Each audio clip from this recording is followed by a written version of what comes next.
Dilorom Mamedova bu shunchaki ism emas. Bu nom ortida o'zbek tasviriy san'atida yonib turgan bir mash'al, mehnat va ilhom uyg'unlashgan bir umr mujassam. U ijod olamiga olovdek, shiddatdek, to'lqindek kuch bilan kirib keldi va qariyb 30 yildirki ranglar orqali o'z qalbini kapirtirib kelmoqda. Lekin har bir asar ortida faqat ilhom emas, balki sinovlar ham bor. Ayniqsa rassom uchun eng og'ir sinovlardan biri asarni yaratish emas, balki uni qadrlaydigan insonni topish. Dilorom Mamedova bu yo'lda qanday tajribalarni boshdan kechirdi? U sotgan eng qimmatbaho asari qaysi? Va u asar ortida qanday hikoya yashirin? Va yana bir nozik ammo muhim savol: ayol uchun qay biri ustuvor? Oilami yoki ijod?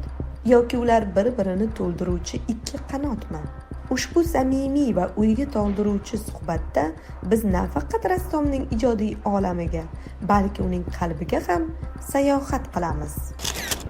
Rassom, Shuhrat medali sohibasi Dilorom Mamedova bilan suhbat qilamiz. Assalomu alaykum Dilorom opa. Assalomu alaykum. Yaxshimisiz? Rahmat, Ijodlar bilan rahmat. charchamasdan. Rahmat, yaxshi keldinglar o'zinglar. Rahmat. Dilorom opa, sizni asarlaringizni ko'p kuzatamiz. Mana xalqimiz ham sizni manzarachi rassom sifatida taniydi. Maishiy janrda ko'p asarlar yaratasiz, hamda mana qishloqlarda, ovullarda ko'p sayohat qilasiz. Mana shu asarlaringiz haqida bir gapirib bersangiz, qanday qilib siz manzarachi rassom bo'lib tanilgansiz? Endi bilasizmi, o'zim ham bilmaganman, shunaqa manzarachi rassom bo'lib ketaman deb. Endi shu o'qigan paytda, talabalik paytda ko'p zana etyudga olib chiqardi. Tabiat o'zida ishlayverardi, tog'larga chiqardi. Parkez, Zarkez, Suqoq, Oqtoshli o'sha paytda o'sha tabiatni qanaqadir yaxshi ko'rib, sevib, o'zim bilmagan holda shu tabiat orqali ijod qilishni boshlaganman. Demak, tabiatga kuchli mehr bergansiz. Albatta. Rassom mehr bermasa, hech narsa bo'lmaydi. Mehr bersangiz, o'shandan keyin yaxshi asar tug'iladi. Dilorom opa, yaqinda shunday shov-shuv bo'lib ketdi. 100 ta noyob asar deb nomlangan ko'rgazma tashkil qildingiz. To'g'ri. Ushbu ko'rgazmani qayerda ochdingiz? Bu shu astronomiический parkda yangi galereya ochildi. Shu yangi galereyada menga taklif qilishdi. Shu birinchi shaxsiy sizni shu ko'rgazmada, yangi galereyada sizni ko'rgazmangizni ochsangiz. Uni nomi Arttepa. O'zim ham kutmagan edim. Bilasizmi, Xudoga ming marta shukr deymanki, bir qanaqadir baxtli inson ekanman. Shu birinchi katta galereyada o'zimni shaxsiy ko'rgazmamni ochib, o'zim ham kutmagan edim. Bir 700 ta, 800 ta kamida odam bo'lib ketdi. Shov-shuv bo'lib ketdi. Men o'ylaymanki, bu menga bir qanaqadir Xudodan bir sovg'a bo'ldi. Yuraylik. Tabriklayman. Rahmat. Birgalikda tomosha qilamiz o'sha 100 ta noyob asaringizni.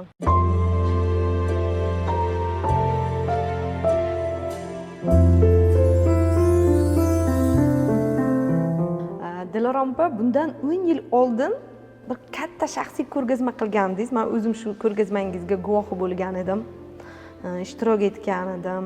Mana 10 yil oshibdiki, sizni asarlaringizni o'zi tomosha qilib, siz yillar davomida o'sganligingizdan dalolat beryapti-da. Sizni ijodingiz yuqori darajada bo'lyapti.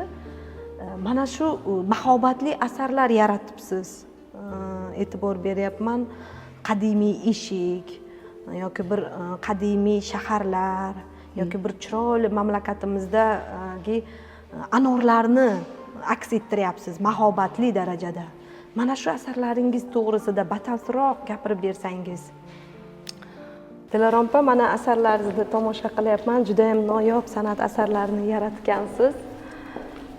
Menda bir fikr tug'ildi-da mana shu asarlaringizni ko'rganimda. Dilorom opa, nima uchun endi aynan 100 ta asar?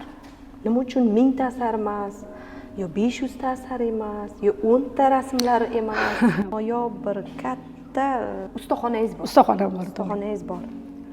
Mana shu haqida fikringizni aytsangiz, nima uchun sizni boy kolleksionerchi rassom deyshadi?